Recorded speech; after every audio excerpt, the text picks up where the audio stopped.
Welcome to our channel. Today we how to subscribe with Truist credit card notifications, full guide step by step clearly. If you don't have the app, download it from your app store.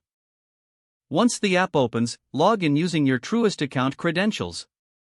Navigate to the notifications section, which is usually found in the settings or preferences menu. Look for an option labeled notifications or alerts. Select this option to view the types of notifications available. Choose the notifications specific to your credit card. You may see options for transaction alerts, payment reminders, and fraud alerts. Select the notifications you wish to activate by toggling the relevant switches. After selecting your preferences, look for a Save or Confirm button at the bottom of the screen. Tap this button to save your notification settings. If prompted, review any additional settings, such as how you want to receive notifications. These options may include email, SMS, or push notifications through the app. Confirm your preferred method of communication. Once you have configured all of your settings, exit the menu. You should now receive notifications based on your selections.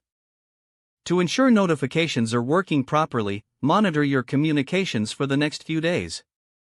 If you experience any issues, revisit the notifications section to double-check your settings. This process will help keep you informed about your Truist credit card activities. If the page does not load, refresh the browser or try again in a private or incognito window. Make sure you are using the correct email address, then retype it carefully to avoid small typos. If your password is not accepted, use the reset option and create a new strong password you can remember. Check your spam folder for verification or security emails, then complete any requested confirmation steps.